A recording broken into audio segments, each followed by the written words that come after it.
490 anos de graça. E você vai entender melhor por quê da escolha desse número, 490 anos.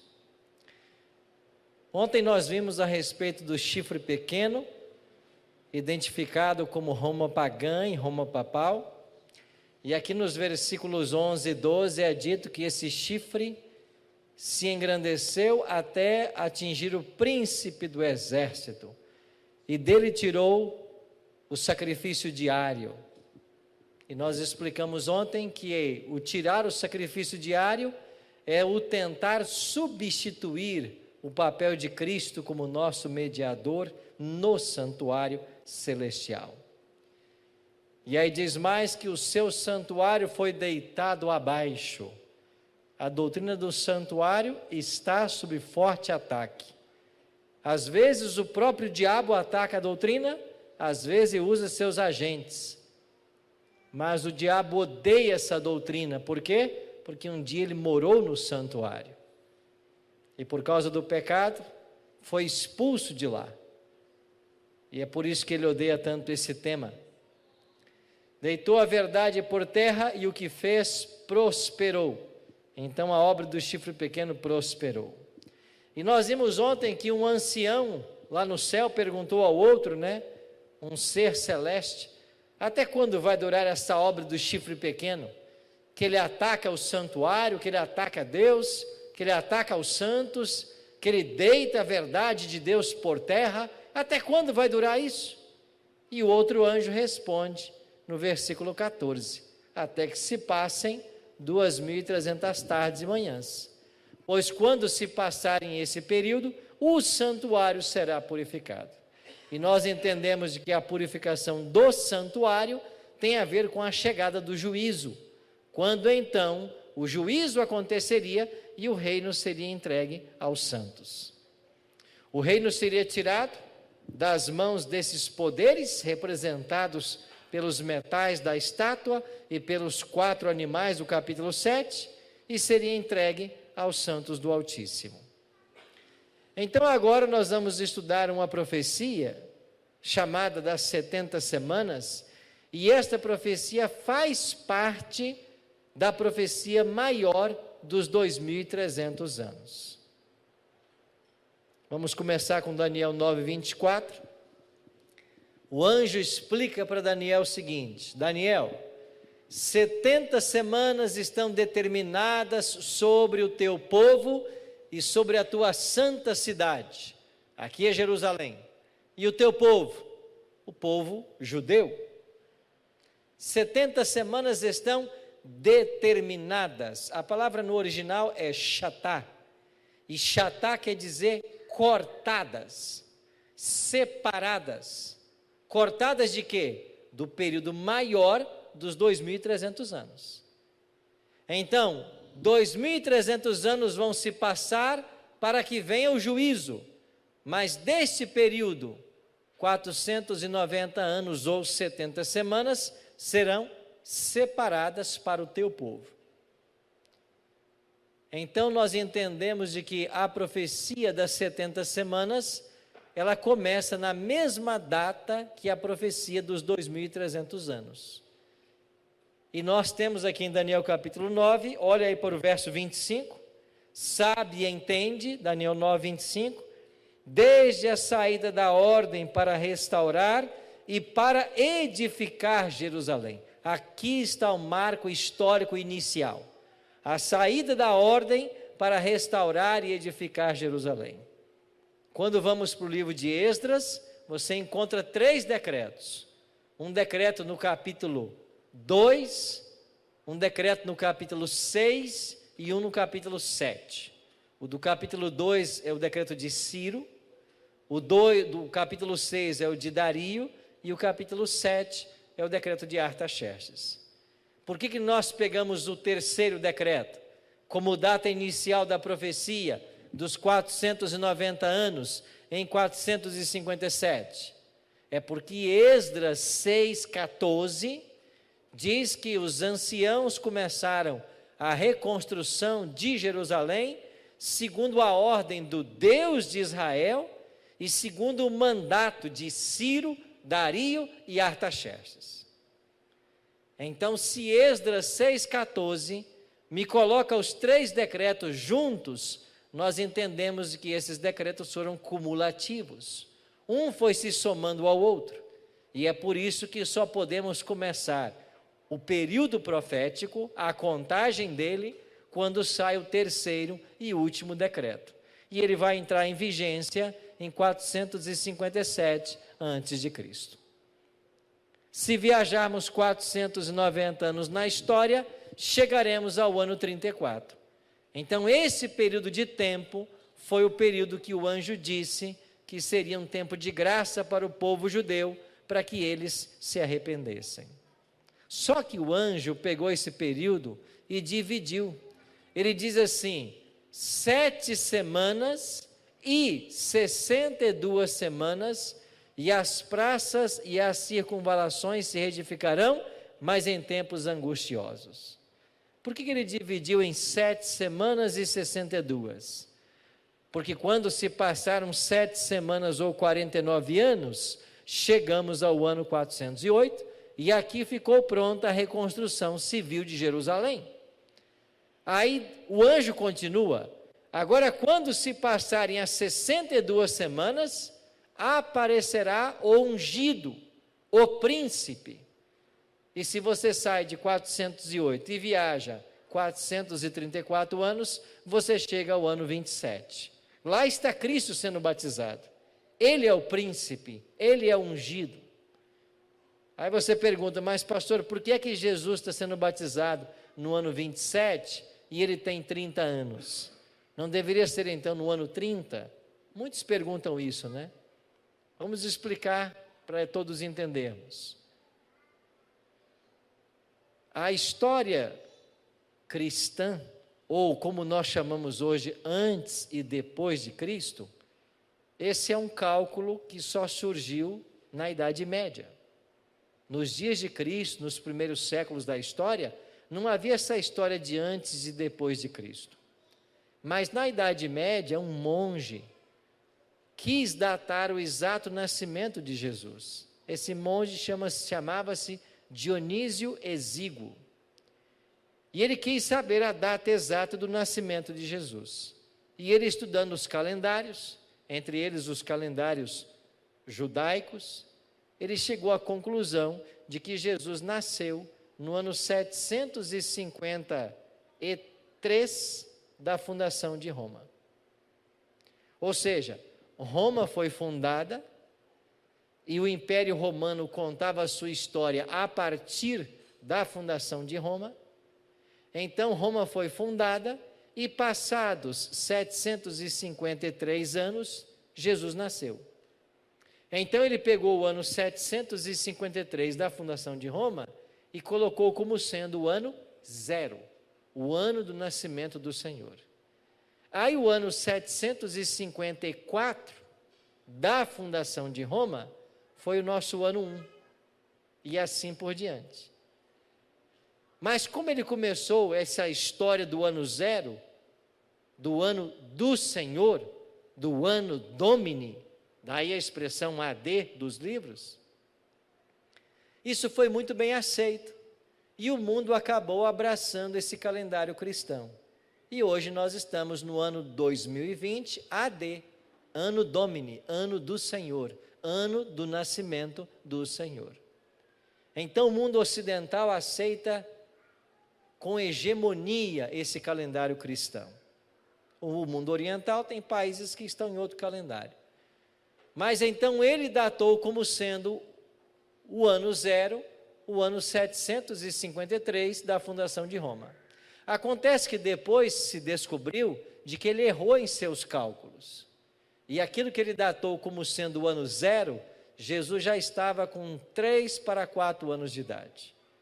Então Jesus de fato não nasceu no ano 753 da fundação de Roma, mas no ano 750 ou 751. É por isso que no ano 27 ele já está com 30 e no ano 31 ele já está com 33, porque esse Dionísio Exíguo errou alguns anos no seu cálculo. Mas a despeito desse pequeno equívoco, sem dúvida o seu calendário é de grande contribuição para o nosso mundo hoje. É por isso que as datas não batem. Bom, mas a profecia diz que o Messias apareceria. E depois que o Messias aparecesse, Daniel 9:27 agora. Daniel 9:27 diz assim: ele, o Messias, fará firme aliança com muitos por uma semana. Quantos anos são uma semana? 7 anos. Então, se nós estamos no ano 27, mais uma semana nos leva ao ano 34, o ano em que Estevão foi apedrejado. Mas o anjo explica para Daniel: mas na metade da semana fará cessar o sacrifício e a oferta de manjares. Como é que Jesus deu fim ao sistema sacrificial do Antigo Testamento? Morrendo sobre a cruz. E ele morre exatamente na metade da 70ª semana. Então, quando Cristo começa o seu ministério, o povo judeu tem 7 anos de graça. E é por isso que o foco do ministério de Jesus são os judeus. Quando ele é crucificado, ainda faltam 3 anos e meio de graça. É por isso que Jesus disse para os discípulos, lá em Mateus capítulo 10, verso 5 a 8, vocês não vão atrás dos gentios, vocês não entrem em cidade de samaritanos, mas de preferência, busquem pelas ovelhas perdidas da casa de Israel. E por que Jesus mandou que os discípulos concentrassem seu ministério nos judeus? Porque só faltavam 3 anos e meio para eles após a sua morte, ou só faltaria 3 anos e meio. Então, nesta última semana, Cristo mesmo trabalha pela nação judaica, por isso ele diz, o João escreveu depois, veio para os que era seu, e os seus não receberam, crucificaram Cristo, os apóstolos continuaram o trabalho com os judeus, mas no apedrejamento de Estevão, você tem a rejeição completa do Messias, pela nação judaica. Então, no ano 34, o privilégio de ser povo de Deus que Israel gozava, desde o seu chamado, a sua aliança, ou da divina aliança com Abraão, porque começou lá, o patriarca da nação é Abraão, veio Abraão, Isaque, Jacó, e de Jacó as 12 tribos. Então esse privilégio de povo especial perde-se no ano 34. É claro que o status de salvação do judeu continua como o nosso. O judeu pode ser salvo individualmente, como qualquer outra pessoa. Mas no Antigo Testamento, o povo de Deus era o povo judeu.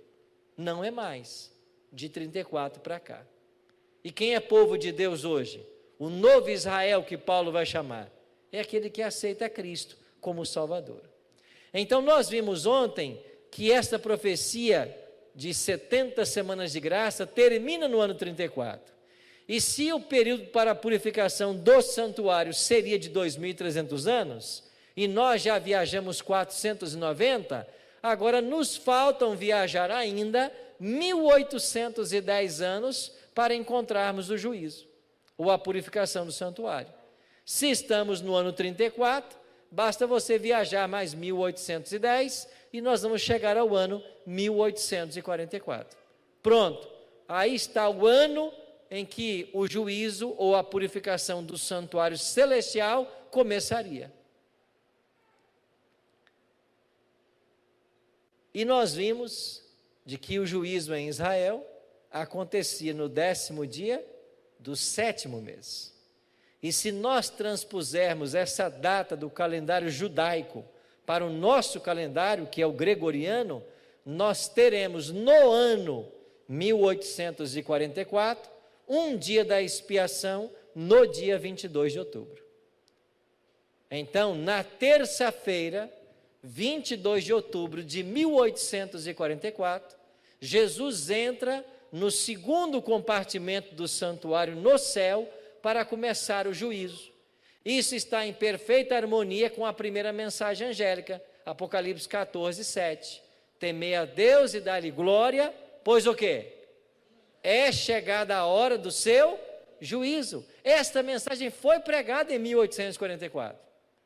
E em 1844 também começa o período profético da última igreja. Como ela se chama?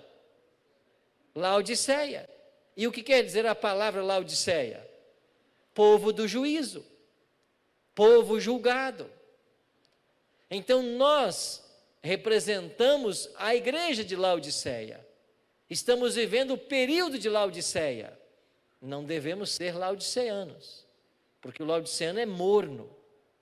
Mas nós estamos vivendo o período profético de Laodiceia. E isso começou no dia 22 de outubro de 1844. Quer dizer que hoje, 22 de outubro, estamos completando 176 anos de juízo no santuário celestial.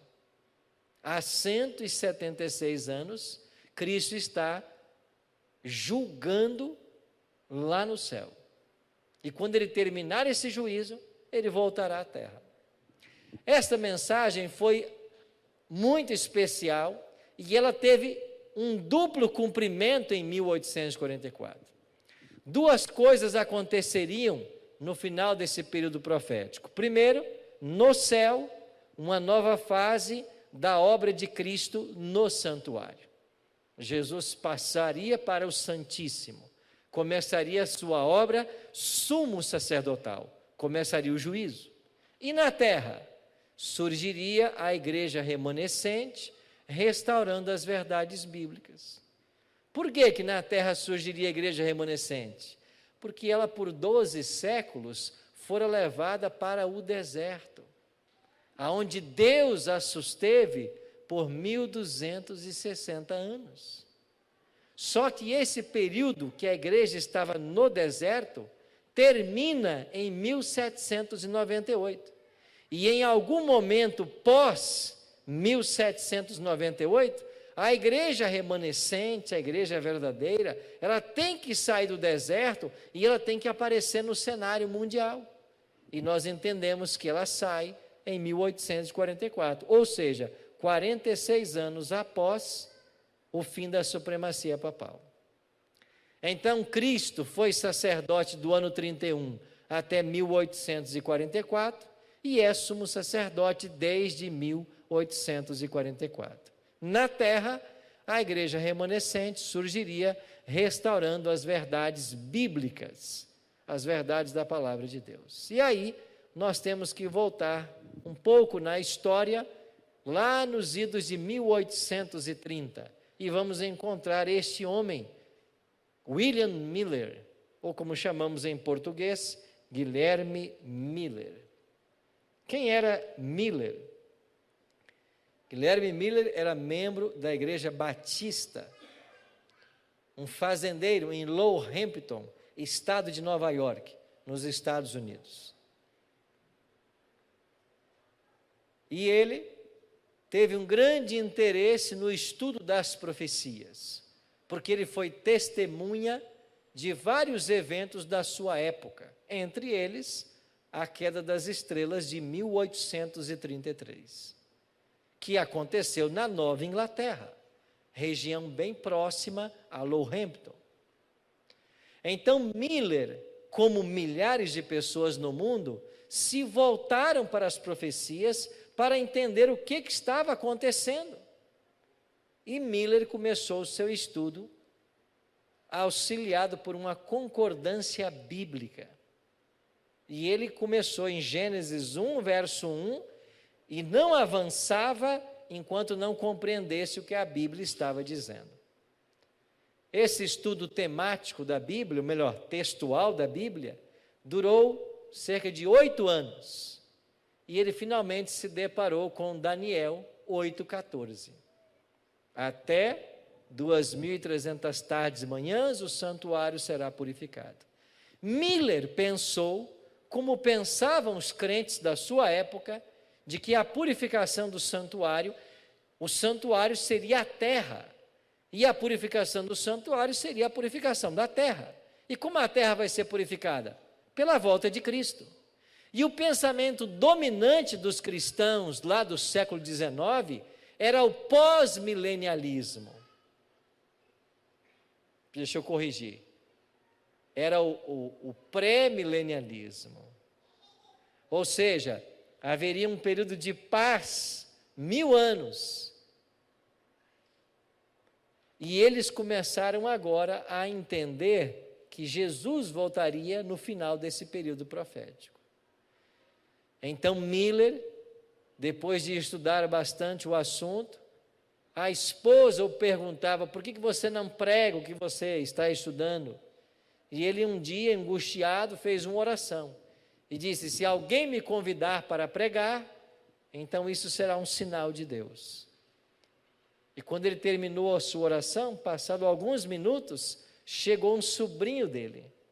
E o sobrinho dele veio com a seguinte notícia: tio Miller, o nosso pastor viajou e ele não estará na igreja no próximo domingo, e eles querem que o senhor pregue. Miller nunca havia pregado. E foi ali na cidade de Dresden que Miller vai fazer o seu primeiro sermão. E enquanto ele estava lendo uma homilia, falando de conselho dos pais, da educação dos filhos, o seu coração foi profundamente tocado. E ele sentiu um chamado de Deus para pregar aquilo que ele havia estudado. E ele começou a pregar. Se juntou a ele um outro homem chamado Josué Himes. E esse Josué Himes era um publicitário nato. E ele começou a agendar pregações para Miller, cada vez igrejas maiores, cada vez multidões maiores. E em uma dessas pregações, numa igreja lá de Portland, a Casco Bay, estava uma garotinha de 12 anos que foi ouvir o Miller pregar. Quem era essa garotinha? Ellen G. White. Naquele tempo, solteira, Ellen Armon. Ela ouviu Miller pregar. Ela e sua família, que eram todos membros da igreja metodista. E quando Ellen, seu pai, sua família, viu a pregação de Miller, eles se apoderaram dessa convicção de que Jesus voltaria em 1844. E eles começaram também a crer nisso. E porque começaram a partilhar desta crença, eles foram excluídos da igreja metodista por aceitar as pregações de Miller. Excluídos da igreja, eles se juntaram definitivamente ao movimento millerita e começaram a crer que Jesus voltaria em 1844. Quando Jesus voltaria? Perguntavam para Miller. Miller tinha uma ideia: entre março e abril. Só que veio o mês de março de 1844 e Jesus não voltou. Veio o mês de abril e Jesus não voltou. E houve ali uma primeira decepção. Mas como o ano ainda estava correndo, eles continuaram esperando que Jesus naquele ano voltasse. Foi quando no mês de julho, numa reunião de grupos desses milleritas, entrou um homem numa dessas igrejas e disse: eu tenho uma mensagem para dar para vocês. Quem era esse homem? Samuel Snow. E Samuel Snow disse o seguinte: o dia da expiação em Israel acontecia em que dia? E o povo respondia: 10º dia. De que mês? 7º mês. Nós não estamos esperando a purificação do santuário? Então nós não podemos esperar a vinda de Cristo nas festas da primavera. Nós temos que esperá-la nas festas do outono. Porque as festas da primavera aconteciam em março ou abril, como Miller pregava. Mas as festas do outono eram setembro ou outubro.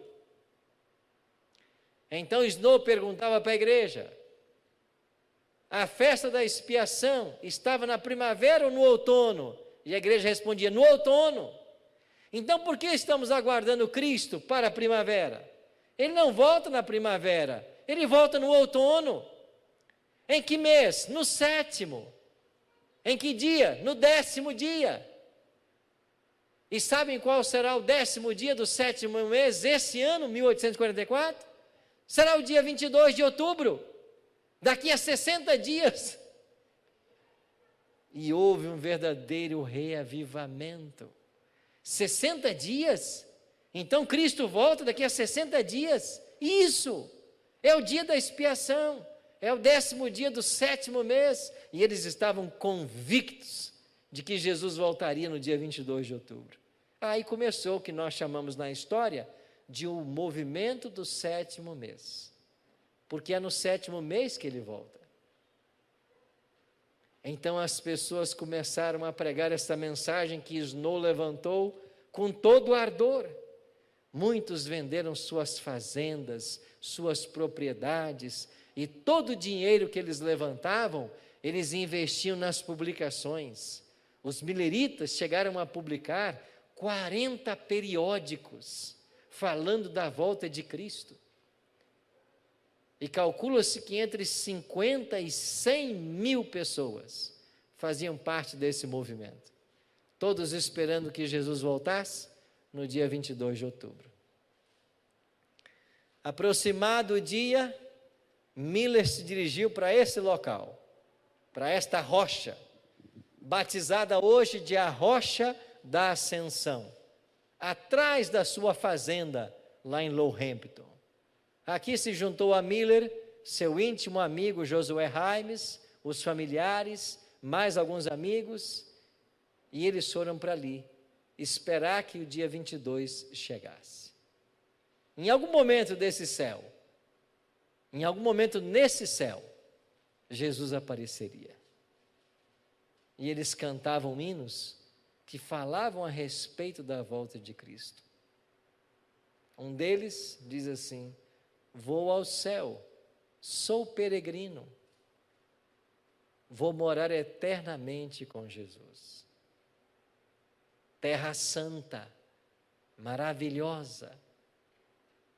Eles cantavam hinos que falavam da volta de Cristo, do céu e da eternidade.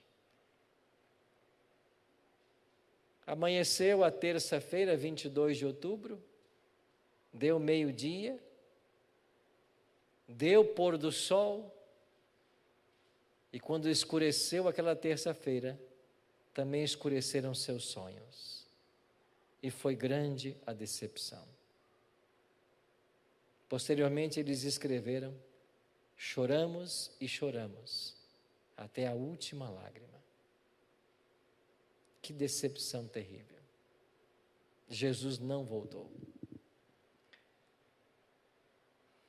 Miller construiu uma pequena capela aí na sua fazenda, continuou a pastorear várias pessoas ali por mais 5 anos, até a sua morte em dezembro de 1849. Dia 20 de dezembro, ele morreu. Foi sepultado aí, a poucos quilômetros da sua fazenda, ao lado da sua esposa Lucy P. Miller. E Ellen G. White, no livro Primeiros Escritos, página 258, diz que anjos vigiam o precioso pó desse servo de Deus, e ele ressurgirá ao som da trombeta. Mas nessa data, 22 de outubro, nós temos o nascimento da igreja adventista.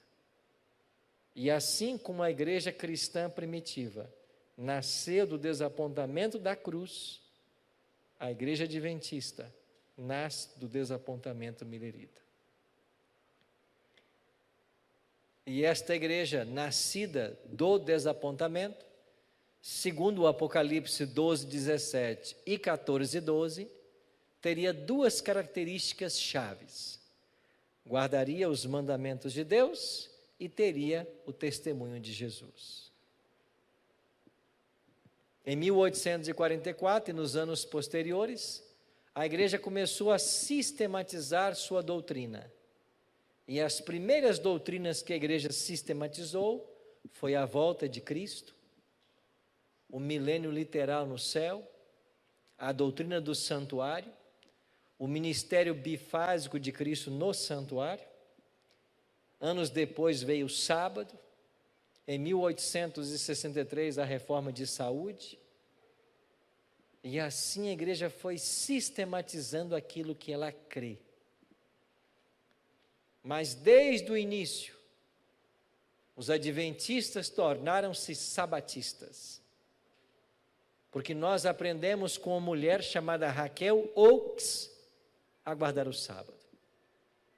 Esta Raquel Oakes era membro da Igreja Batista do Sétimo Dia, e um dia o seu pastor estava pregando, Frederick Wheeler, e esse pastor dizia que os crentes deveriam ter sua vida em harmonia com a palavra de Deus, para que pudessem tomar da ceia, e se eles estivessem quebrando a lei de Deus, eles não eram dignos de participar da ceia do Senhor. E depois de uma cerimônia de ceia, esta Raquel Oakes procurou o seu pastor e disse: pastor Wheeler, o senhor não pode tomar ceia. E ele disse: por que não posso? Porque o senhor está em pecado. Como assim, irmã Raquel? Eu estou em pecado? Sim, o senhor não guarda o sábado. E foi assim que Frederick Wheeler também abraçou o sábado. E depois essa mulher teve contato com José Bates. E o capitão Bates foi quem levou a mensagem do sábado para o casal Tiago e Ellen, agora casados, desde 30 de agosto de 1846. Então agora a mensagem do sábado chegou, e os adventistas tornaram-se sabatistas. E eles entenderam de que não só o sábado, mas toda a lei de Deus está em vigência. Mas faltava uma doutrina: a crença no dom profético, porque Apocalipse diz que a igreja remanescente guardaria os mandamentos de Deus e teria o testemunho de Jesus. E Apocalipse 19:10 diz que o testemunho de Jesus é o dom profético, o espírito da profecia. E assim que passou o desapontamento, para ser exato 2 meses depois, no início de dezembro de 1844, ela estava em Portland, Maine, na casa da sua amiga Elizabeth Hines, fazendo um culto matinal, e enquanto elas oravam, o Espírito Santo veio sobre Ellen e deu a ela a primeira visão das quase 2.000 que ela teria, entre visões e sonhos. Ela tinha 17 anos. Ela achou pesado demais o fardo, mas Deus disse que estaria com ela. E essa garota com 17 anos aceitou o chamado ao ministério. E por 70 anos ela dedicou sua vida ao ministério da pregação e do ensino. Deus levou muito a sério o ministério dessa mulher. Em dada ocasião, ela disse para Deus: eu não sou coerente entre aquilo que eu escrevo e aquilo que eu pratico. Eu escrevo sobre o cuidado dos filhos e como os pais devem estar próximos, mas eu vivo viajando. Então eu não posso continuar como profetisa. E Deus disse para essa mulher: se o problema são os filhos, eu vou tirá-los todos. Ela disse: não, não tire.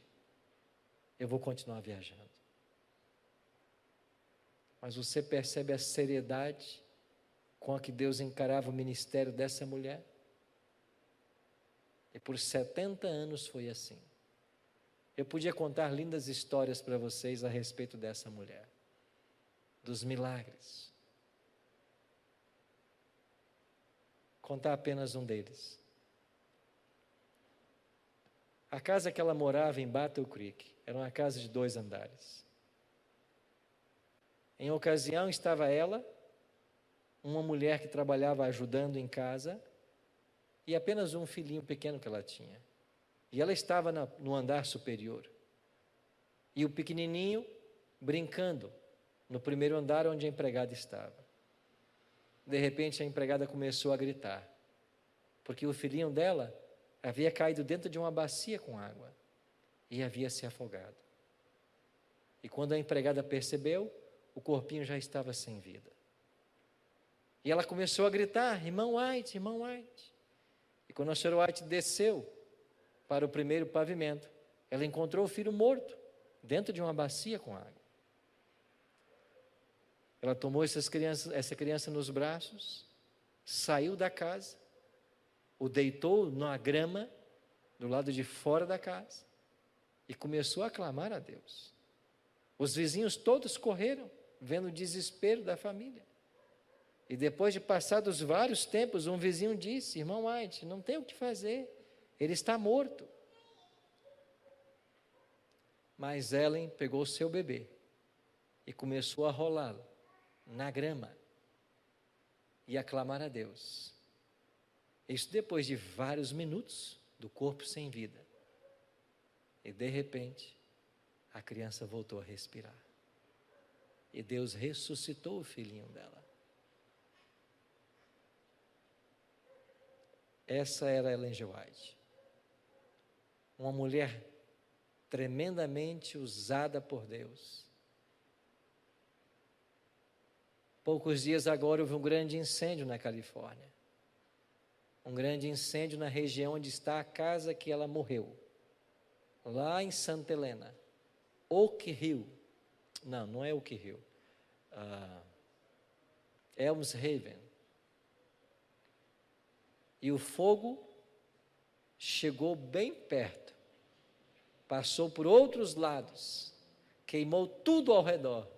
Mas não queimou a casa dela, que é um patrimônio histórico da igreja. E está lá, do mesmo jeitinho, desde 1915, ano que ela morreu.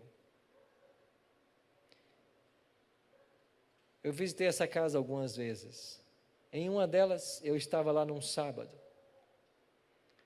E toda a equipe que estava comigo saiu para fazer alguma coisa, e de repente eu me vi sozinho dentro daquela casa em Elms Haven. Uma casa grande, também de 2 pavimentos. E eu fui até a cozinha, e ali atrás da cozinha existe uma pequena escada com uma passagem secreta. E quando a casa estava muito cheia e ela precisava sair, ela usava esta saída para que ninguém a visse. E ela conseguisse sair, porque era uma mulher muito procurada, especialmente nos últimos anos da vida, por vários pastores, pela liderança da igreja, preocupados em saber como seria a igreja sem a profetisa. Eu subi aquela escada ali na cozinha, fui para o 2º pavimento, eu entrei no quarto dela, e a cama dela está até hoje do mesmo jeito.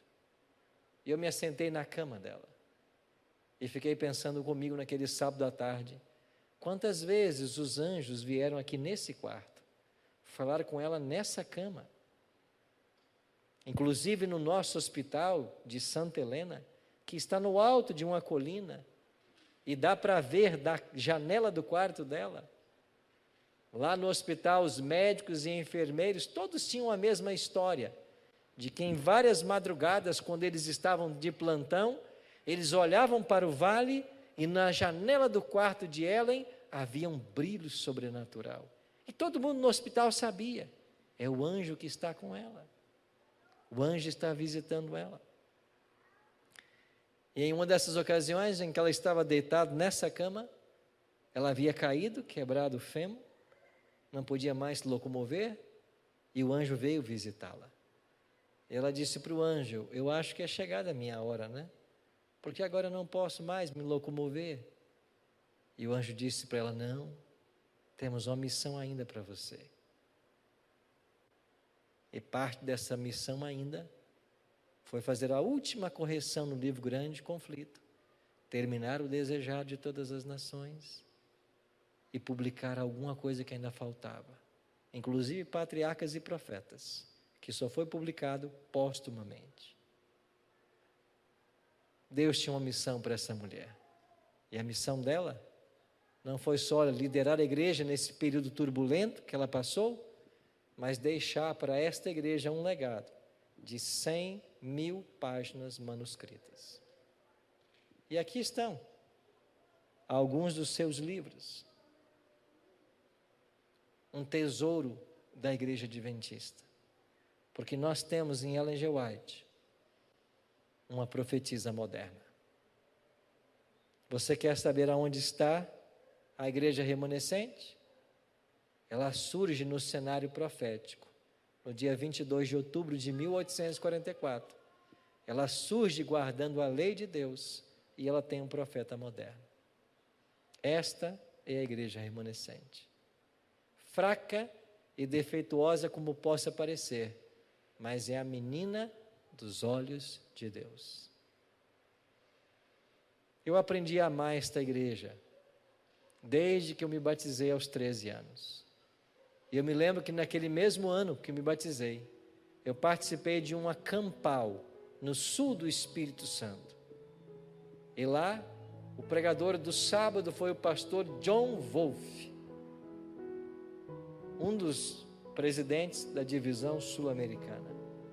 E naquela acampal, num galpão armado com a grande lona, ele pregava um sermão a respeito da volta de Cristo, falava a respeito da igreja verdadeira, e ele dizia uma frase que ficou gravada na minha mente juvenil: esta igreja, fraca e defeituosa como possa parecer, é a menina dos olhos de Deus. E ele dizia assim: comigo ou semigo, essa igreja vai triunfar. Comigo ou semigo, essa igreja vai triunfar. Hoje é 22 de outubro. Celebramos 176 anos do juízo no santuário. Nós somos o povo que anuncia a hora do juízo. E quando esse juízo acabar, Jesus voltará. Por isso, permaneça firme, porque essa igreja vai ser vitoriosa. E que ela seja vitoriosa com todos nós. E que nenhum falte nessa nossa jornada. Vamos orar? Pai querido, louvado e exaltado seja o teu santo nome, porque a tua mão tem dirigido esta igreja desde o seu surgimento profético, lá em 1844. Esta igreja foi levantada com uma missão: anunciar ao mundo que Jesus está voltando e que a norma do juízo será a tua lei, que ela está em vigência e de que Jesus está agora no Santíssimo do Santuário, realizando juízo a favor de todos nós. Por isso, bom Pai, nos ajuda com o teu Espírito a entendermos essas verdades e prepare a todos nós para o glorioso dia do teu regresso. Passados 176 anos, continuamos aguardando a tua vinda. Mas desta hora, não haverá mais decepção, porque aquele que prometeu voltar, ele aparecerá nas nuvens dos céus, e nós seremos levados para a eternidade. Plante essa esperança em nosso coração, firma os nossos passos nesse caminho, e prepare a todos nós para a tua volta. É a nossa oração, em nome de Jesus. Amém.